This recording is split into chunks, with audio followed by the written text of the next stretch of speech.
This is PPC Zone February 2026, Show Me the Money. I'm your host, Jill Saskin-Gales. I use the pronouns she and her. I'm a Google Ads coach, ex-Googler, and the founder of the Inside Google Ads course, podcast, and book. PPC Zone is proudly sponsored by Usercentrics and Optimizer. Usercentrics says, if your paid campaign leads hit the CRM, but then the data feels incomplete or unreliable, then consent and data flow are often the issue. Cookiebot captures transparent user consent, while user-centric server-side tracking ensures only consented, high-quality data is sent securely to your CRM and analytics. If you want cleaner attribution and better lead quality, Cookiebot plus user-centric server-side tracking is worth a look. Fix attribution at the source. Learn more at consent.ppc.zone. Optimizer says they know your struggle. You want the power and efficiency of AI, but you can't afford to fully relinquish control of your voice, your brand, or your guardrails. Built with decades of learnings from seasoned PPC experts, Optimizer bridges that gap with powerful, customizable tools and scripts, along with a nimble and always learning AI sidekick.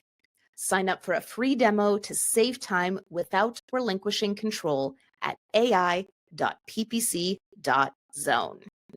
Next up in the zone is a fellow ex-Googler who has been kicking butt as the founder of scalix.ai. He's here to spill the tea on how to battle your Google Ads rep from an ex-Googler who actually set up those offshoring programs. I'm so pleased to introduce you to Waqas Khokhar. Hey, Jill.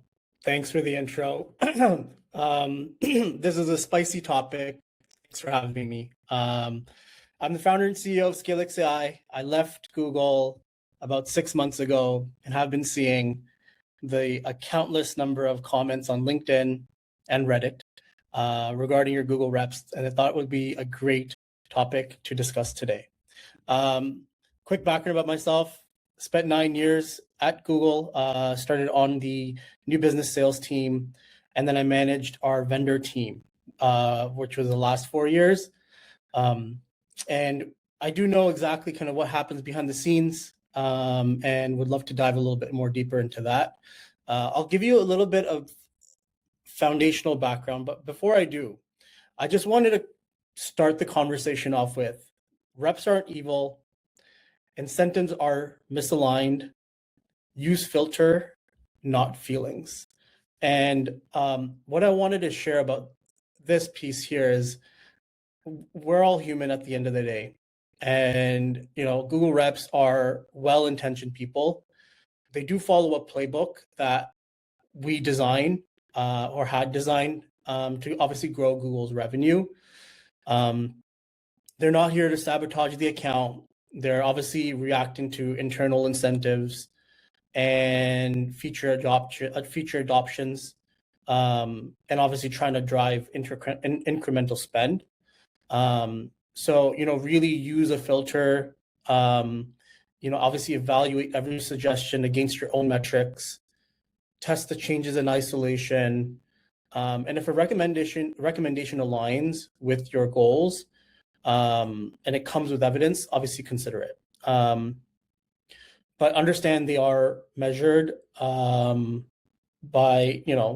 certain internal metrics. And so use a filter, not feelings. There are many vendors. So the vendor that I managed was the Toronto vendor, which is Teleperformance. They have another vendor in Barcelona. Concentrix is a vendor that manages Manila, Argentina, and India, that specific market.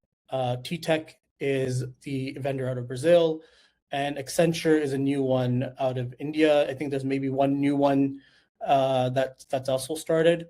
But the way it works is there's an APAC region, there's an EMEA region, and then there's a North America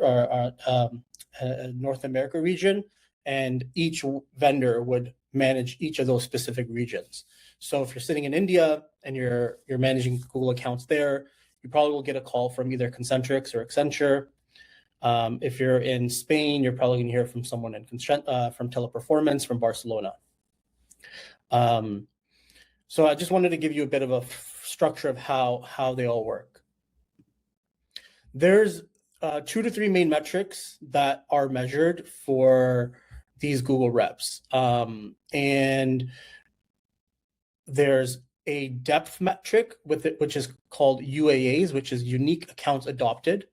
The breadth metric is basically counted about how many advertisers have been persuaded to complete at least 2 recommended tasks, such as like adding negative keywords, raising mobile bid adjustments, launching a specific campaign, and each completed advertiser gets a 1 UA, but most strategists need to log around 150 UAs per quarter to meet targets. And then the points is the depth metric, which is basically measured on the total value of the task performed.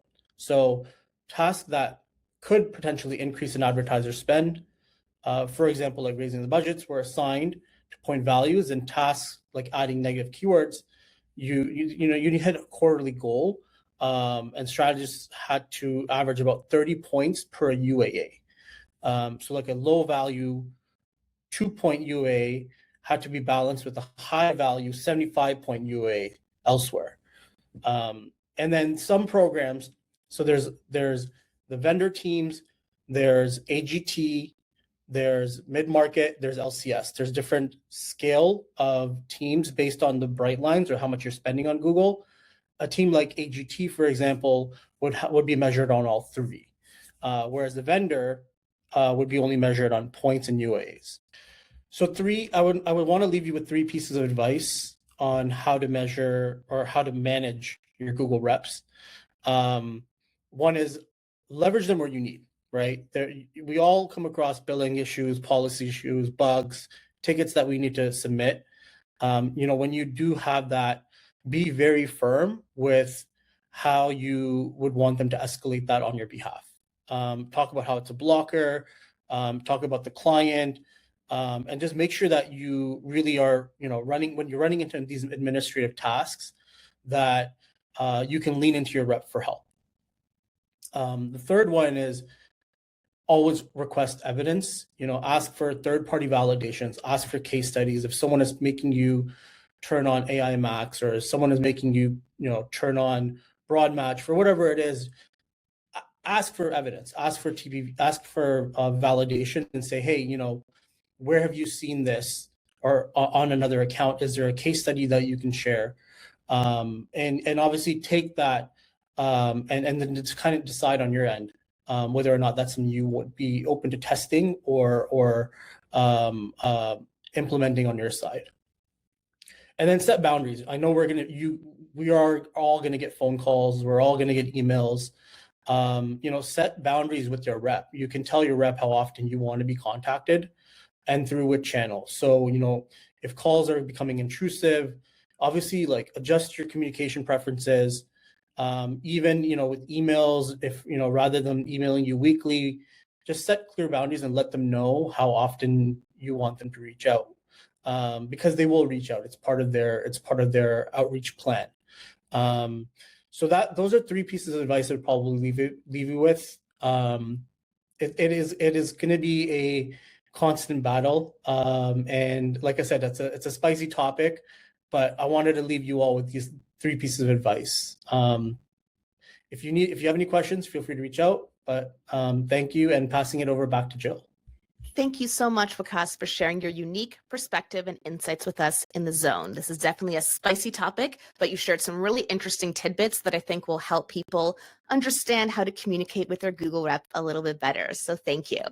If you'd like to connect with Waqas Khokhar, you can find him on LinkedIn. If you would like to apply to speak at an upcoming event, you can do so on our website at ppc.zone. Thank you one more time to our sponsors, Usercentrics and Optimizer, for supporting our mission to elevate new perspectives and insights in our industry. You can learn more about Optimizer at ai.ppc.zone and about Usercentrics at consent.ppc.zone. I'm your host, Jill Saskin-Gales. Be sure to follow me on LinkedIn or subscribe to my YouTube channel so you don't miss future PPC Zone events. I look forward to seeing you next time in the zone.